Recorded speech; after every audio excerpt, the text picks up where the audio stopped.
Thank you. So it's an honor to come and talk to you all today about cultivating happiness and well-being.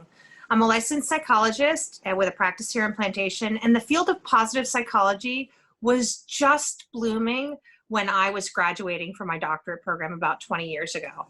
And so some of the authors like Martin Seligman, who had studied depression and learned helplessness, after they aged and had children, looked at new concepts like hope and optimism and started putting their energies into a different aspect of the field, which really has blossomed, and it is the field of positive psychology.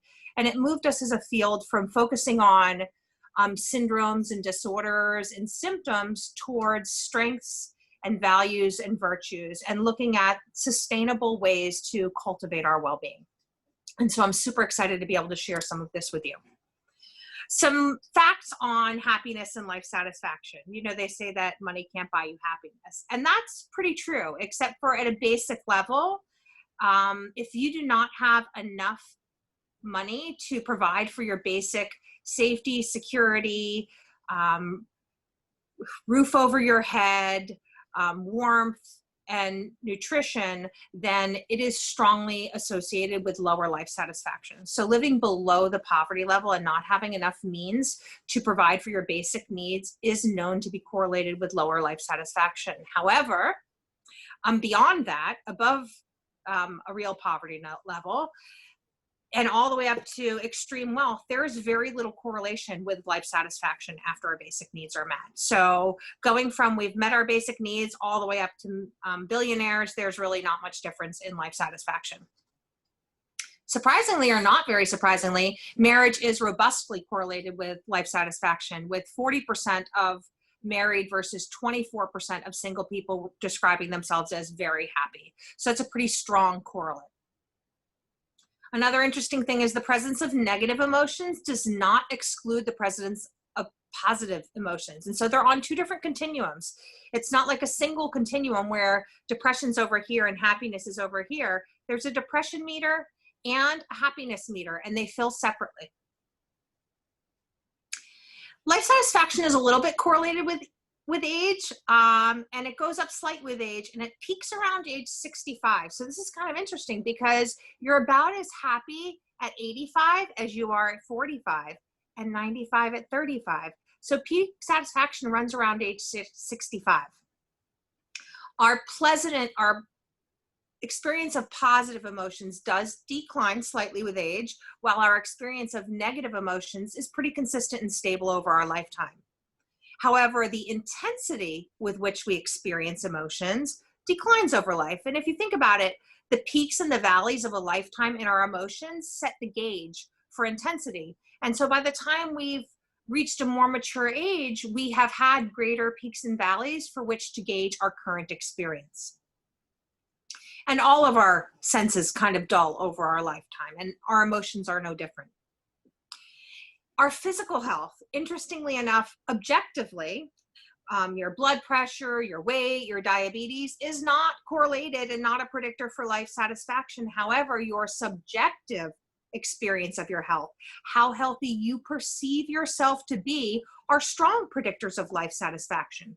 So if I'm obese with diabetes and heart disease, but I perceive myself to be in pretty good health, that's actually going to predict better life satisfaction than if I'm a marathon runner with a great blood pressure and no problems with my A1C, if I perceive myself to be at risk for a heart attack or a stroke on the regular. So again, it's not how healthy I am, it's how healthy I perceive myself to be, which is the stronger correlate with happiness and life satisfaction. The caveat is when one has chronic health issues or life-threatening health issues, they are known to interfere with life satisfaction. In the general, women tend to be happier than men.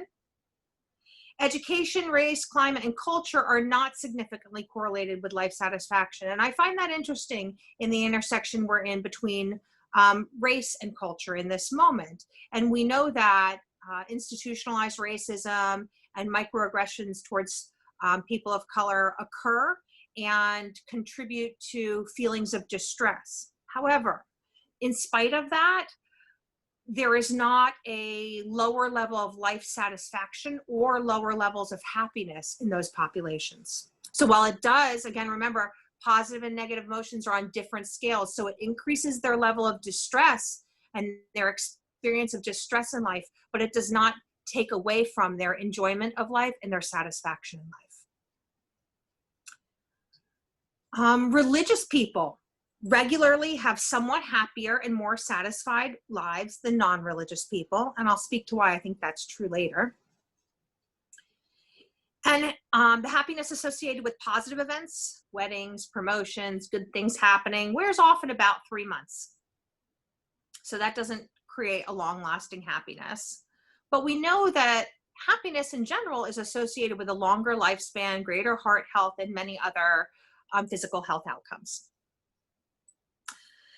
There are 3 traditional pathways to happiness. And the first is the pleasant life. And this is like, it feels good, so let's have lots of it. And it's a very, in the psychology terms, id world. It's biologically wired into us.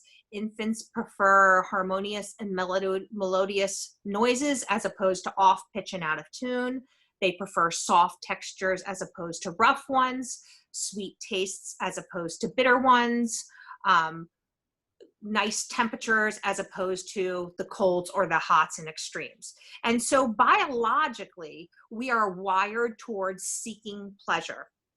And one construct of happiness is like, we just accumulate lots of pleasure and that makes us happy. And on an infantile level, this is true, but we do mature past infancy. One of the downsides of happiness is understanding that 50% of the variability in your innate or fixed point of enjoyment in life is inherited. And so we aren't going to change that. If you don't have an innately positive set point, that doesn't mean you won't have high life satisfaction. It means that you will have to work harder in that other 50% area where you can take control. We also know in terms of like enjoying pleasantries, feelings habituate very quickly. So think of that first bite of ice cream or pizza compared to the last bite. Not as exciting. Think about how it feels to walk in from the hot outdoors and you're sweaty and muggy and sticky and you walk into the beautiful air conditioning.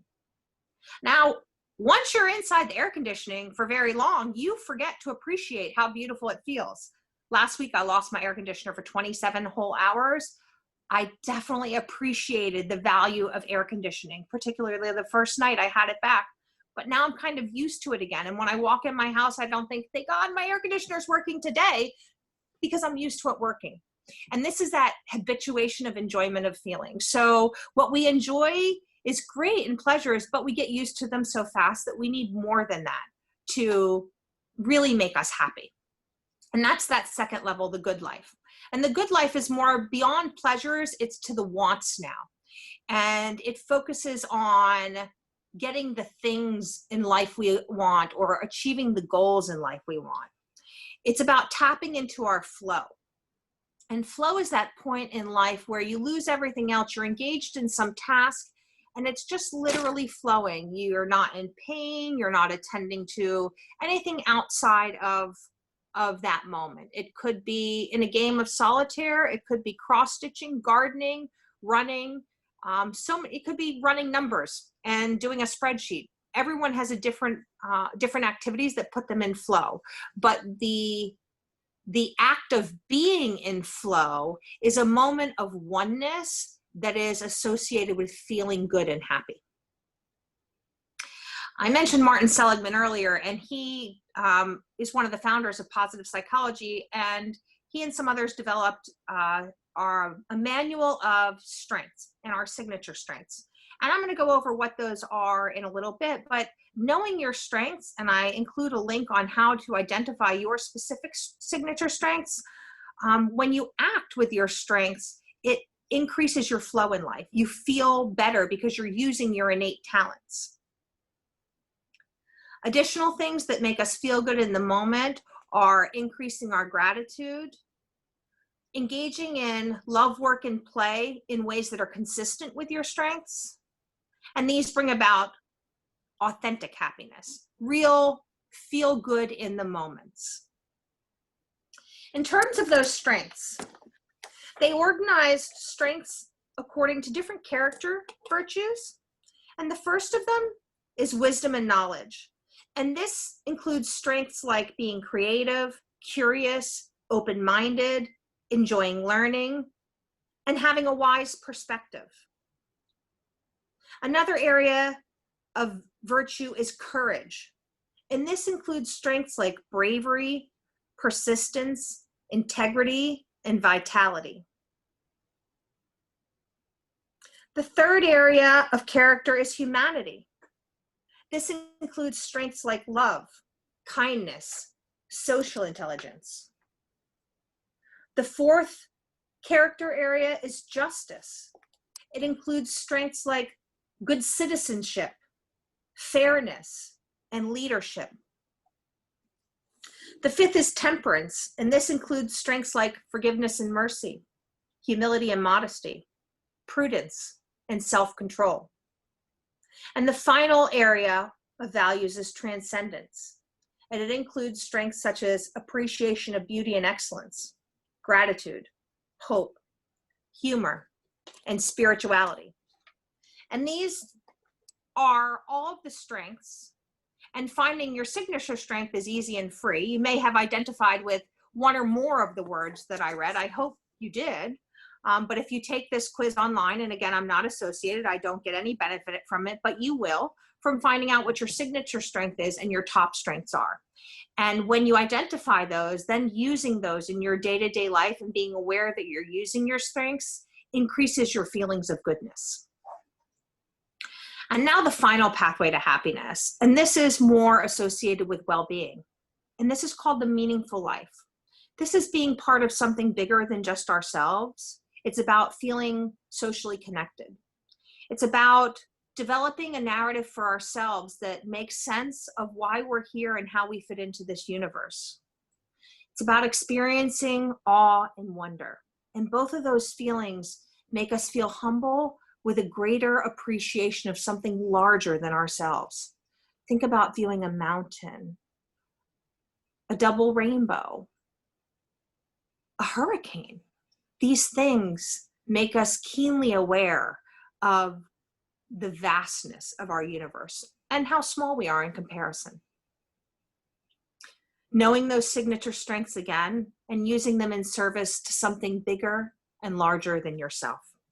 And I mentioned earlier that religion and spirituality are associated with greater life satisfaction and life meaning. And almost every religion involves a process of giving back and feeling connected to a larger community and a part of something bigger than oneself.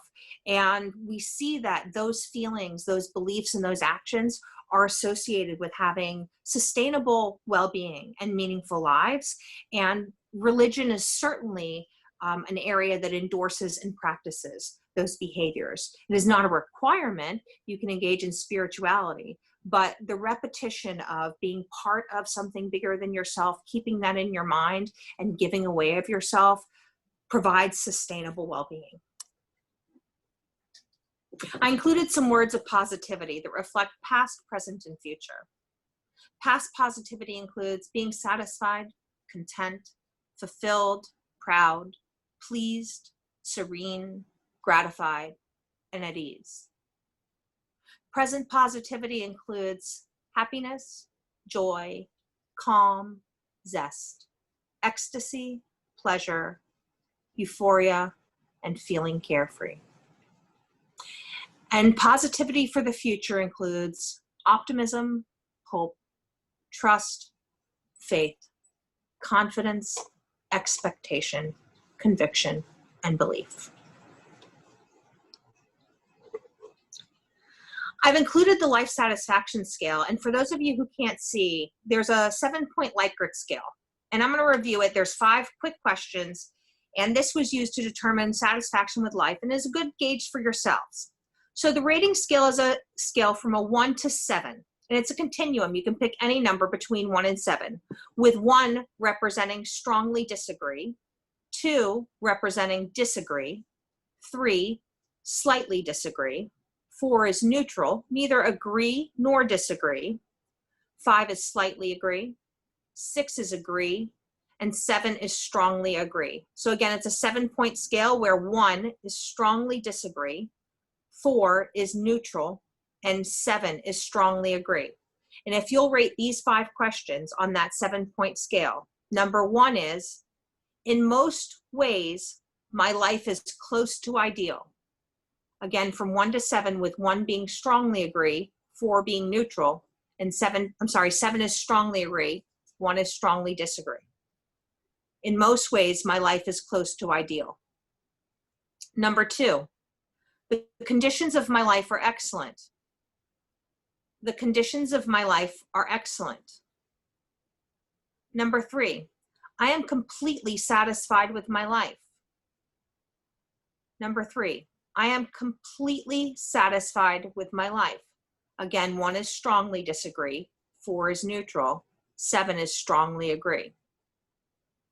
Number 4, so far, I have gotten the important things I want in life. Number 4, so far, I have gotten the important things I want in life. And finally, number 5, if I could live my life over, I would change nothing. If I could live my life over, I would change nothing. If you add those 5 numbers up, you'll have a number between 5 and 35, with numbers from 30 to 35 representing extreme satisfaction, 25 to 29 being very satisfied and above average, 20 to 24 being somewhat satisfied and average, 15 to 19 slightly dissatisfied, 10 to 14 below average dissatisfaction, and 5 to 9 very dissatisfied. So if you haven't reached at least a 20, working on your life satisfaction is pretty important. And if you've reached at least a 20, working way up the scale just improves your well-being. How do we cultivate happiness and well-being? How do we work ourselves up that scale? And these are scientifically validated, which is wonderful. They do science experiments and show what really helps us improve our well-being and happiness. So the first is accentuating the positives. That includes expressing gratitude. And I'd like to engage you all in a little gratitude exercise right now. I want you all to think of something that happened to you already today that you're thankful for. And now, I want you to get really specific about it. I want you to color it in with as much detail as possible. So this morning, I was thankful that my daughter did the dishes before I got up. Now I'm pretty thankful for that, but let me get more specific. This morning, I was so grateful that when I came out, all of the pots and pans last night were washed and dried and put away. The sink was emptied. My daughter had put everything into the dishwasher and run the load, and she'd wiped down the counters all before I woke. Now, I have to tell you that saying that helped me think of that, and that connected me to a whole lot more positivity than just recognizing that the dishes were done before I woke up. And I use this example because when we are expressing gratitude and when we're cultivating up positive experiences and remembering things, the more attention to detail we give, the more we can attach to that experience. So when you're expressing gratitude to another, try and be as specific as possible so that they also know what they've done and can share in that positive feeling. Another way to accentuate the positive is to cultivate optimism. Optimism is hope for the future. So if you're having negativity or doubt towards the future, try and find the silver lining. Actually engaging your brain in finding the goods in a situation increases your well-being. Practice acts of kindness. Again, we know that doing things kind for others, especially randomly and with no expectations, makes us feel better, and it actually makes them feel good too. Identify your strengths. Cheer yourself on. Be your own cheerleader. Don't be a voice in your head criticizing yourself. Be a voice in your head cheering yourself on. Connect to your support systems. Increase your flow and share hope with others. Things to avoid are overthinking, Social comparisons, yikes, social media is ripe for this. I just saw a presentation last week that said, when we're asked to compare ourselves, for example, if I ask you to compare yourselves to other people you know that are social, automatically what you're going to do is pick the very most social person you know, and you're going to use that as your gauge of comparison. And in doing so, you've automatically set yourself up for failure, because what you did when I asked you to compare yourself socially to the other people you know is you pick the one person you know who's the most social, and then you compare yourself unfavorably. And by picking the most in any category and comparing yourself, you've set yourself up to be a less than. And it's those less than feelings that weigh us down and hold us down. Additionally, forgiving and letting go of resentments. And I'm going to spend a minute or two talking about that as well, because it is so important and holds us back in life. Avoid venting and complaining, staying stuck in negative talk, and filter your inputs. This means avoiding negative people. If you're using social media, and I recommend limiting it, if you're finding that you're reading people on your feed that are sharing stuff that you find upsets you, angers you, mute it. Stop exposing yourself to that type of stuff. So again, the news is another source. Filter what comes into your mind. And if it's negative, filter it out. Eliminate boredom. Boredom is a sign of stress. It is the devil's playtime. And if you are bored, you are not positively using your time or your mind. So it is a signal to yourself that you are letting well-being slip away if you are experiencing boredom, and a trigger that you should engage in something constructive.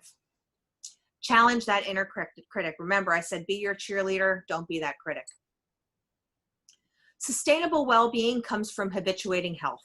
That means on a regular basis, you get adequate rest, you eat regularly nutritious meals, you exercise your body regular, you develop coping strategies, and I'm going to talk about those too, because that is what we need the most during stressful times like we're in now. You look for alternatives for that third door. We know about the entrance and the exit, but we don't often think about the side doorway in to what we're perceiving is where we want to go. We see the barriers, we see the doors that are locked, but we don't see the other doors in. So thinking outside the box and looking for alternatives. Yoga and meditation are associated with increased well-being, commitment to your goals, and practicing religion and spirituality. Now, there were a couple areas I said I was going to expand on. One is letting go of the past, and forgiveness. Forgiveness is a conscious, deliberate decision to release feelings of resentment or vengeance towards yourself or another person who has harmed you, regardless of whether they deserve your forgiveness. Conscious, deliberate decision. This is something that the person holding on to the anger, resentment, and forgiveness decides they're not going to carry anymore. This is truly a gift to yourself. If you are carrying anger, it is inflammation in your body. It is a negative emotion that you hold on to. And forgiving is an act of altruism towards yourself. It is not about the person you are letting go of the anger for. Martin described a way to engage in forgiveness through the REACH strategy. It involves recalling the past event or transgression with as much logic and a little emotion as possible. And some people have had such severe transgressions that they may need to work through whatever it is with a therapist. But many of us carry around petty resentments that we don't need to hold on to and are weighing us down on the inside with irritability and resentment. So recalling it with logic and not the feelings, and then empathizing with the person you're trying to forgive, putting yourself in their shoes, considering the event from their perspective, and letting it go. Deciding that you're going to let go of the anger that protects your injury from that moment. The C is committing to that feeling of calm and letting go. And the H is holding the calm. And so much of this part is reinforced just by retaining the experience of calm after you let go of the anger. Loving kindness meditations are particularly useful for this. And you can look those up onto YouTube that start with feeling positive well-being and altruism towards yourself, extending it towards your loved ones, and then outwards towards the people who have harmed you. And again, this is a self-healing technique. I mentioned coping strategies are critical during times of stress, and these are part of our health habits. There's two different styles. One is problem-focused, and one is emotion-focused. For problem focused, it's thoughts like this. I concentrate my efforts on doing something about it. I do what has to be done one step at a time. Try to come up with a strategy about what to do. I make a plan of action. I put aside other activities in order to concentrate on this. I try to get advice from someone about what to do. And I talk to someone who could do something concrete about the situation. You see how all of those thoughts are directed on tackling the problem at hand. The other type of coping strategies are emotion-based. They're focused on tackling my experience and response to the problem at hand. These include emotional self-regulation skills, beginning with, most importantly, deep diaphragmatic breathing. It can include distraction from the stressor, redirection to something positive, engaging your social supports, getting some exercise, disputing your thoughts with the ABCD method that I didn't go over that one yet. Looking for post-traumatic growth opportunities, rewriting your story, and engaging in mindfulness and flow activities. All of these help manage your emotions in relation to a stressor. Sorry, I didn't cover the ABCD, but I'm going to do that real quick. And that's about savoring the moment and being present. And in order to savor the moment, that's first using all of your senses to take in what you hear, smell, see, taste, and touch. Then appreciating, marinating in gratefulness. What are you thankful that you're experiencing right now? Notice the vitality and aliveness in your body. How does it enliven you?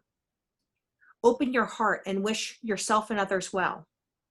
Expand the moment to include others, perhaps those you're working to forgive. Rest, experience the calm, surrender, and soften. Imagine what it feels like. Often we're distracted from savoring the present by our thoughts. One way to dispute them is with the ABCDE approach. That's examining the adversity. What is our automatic belief about it? What are the consequences to our automatic beliefs? How do we disrupt those beliefs, and how do I energize them? So one adversity that many of us are facing is dealing with the COVID crisis and returning our kids to school. And I might have the belief, if my kids don't go back to the classroom, I'm going to lose my mind and they're not going to have a normal life. What are the consequences if I lose my mind and they don't have a normal life? Those are pretty treacherous. If I lose my mind, I'm a psychologist. This is a bad consequence, and my kids don't have a normal life. That's also pretty bad for most of us, not just psychologists. So I need to disrupt those beliefs. If my kids don't go back to school, I'm not going to lose my mind. I'm going to come up with solutions and alternatives to manage it. It's just for now. It's not for forever. This is going to be the new normal. We'll adjust and adapt and create things that put positive in all of our lives. And as I talk myself through disputing those terrible beliefs I had, I feel energized and I can come up with solutions and help me maintain a focus towards the future again with positivity. Hope is the sum of mental willpower and way power that you have for your goals. Where willpower is a reservoir of determination and commitment that we can call on to help move us in the direction of our goals, and way power is the mental capacity we can call on to find more effective ways to reach our goals. Setting our sights on our future goals and plans, especially when they're consistent with our values and strengths, cultivate hope. And I want to leave you with one simple hope exercise. I want you to remember a time in your past where you were between a rock and a hard place, and you weren't sure how you were going to find your way out of it, and you weren't sure that it was going to come out okay, but much to your surprise, somehow a solution presented itself, and it was a success rather than a failure. I want you to think about that with as many specifics as you can. What aspects of your inner superhero or strength did you use to get you out of that situation? Imagine, again, those feelings that you had of relief and success as you overcome what you thought was a difficult situation and you saw no hope for. And I want you to remember that and take that piece of hope that you just generated by reflecting on that past success, and I want you to apply it to a challenge you're experiencing today. Because you've experienced this before. You've experienced that feeling of being between a rock and a hard place and thinking you had no way out. And you've experienced before using your strengths to overcome your obstacles. And using that past feeling, apply it today. And that leads towards success. I'm going to leave you with some great resources. A tip from Coursera, The Science of Wellbeing, offered by Yale for free. You can find your signature strength at AuthenticHappiness.com. From the University of Pennsylvania, you'll take the personality test for signature strengths. If anyone has any questions, I'm here and available. I would love them. Dr. Lisa, this is Jeanette. That was incredible. I found myself just completely mesmerized by everything you were saying, and totally can relate and will apply some of those suggestions. So thank you for that. I was going to ask you, but you just spoke to that. You mentioned earlier about identifying flow with regard to signature strengths, and that website you mentioned, AuthenticHappiness.org, is that where I can go to take that assessment? Yes, Okay. it sure is. Yes. Okay. All right. Yeah. And flow will be, so if my signature strength is love, then I'm going to be in flow when I'm loving and engaged in love activities. If my signature strength is learning, I might be in flow when I'm reading a book. So go ahead. You can have more than one signature strength, obviously, right? Sure but can. will there be a dominant strength? There will be a dominant and a 5 tops. And then there will be your 5 bottoms that you could probably grow some. But Okay. definitely it will rank order them for you in your top 5. I'm going to ask if you wouldn't mind sending me this PowerPoint so I can put it up on the Wellness Intranet page. And for anybody on the call, if you want this email, just shoot me a quick email and I'll make sure you get it. But these are great resources. So this was incredible. I mean, like really like eye-opening for me. So I'm not going to take up any more time. If anybody else has any questions, I encourage you to go ahead and ask Dr. Lisa while we have her here.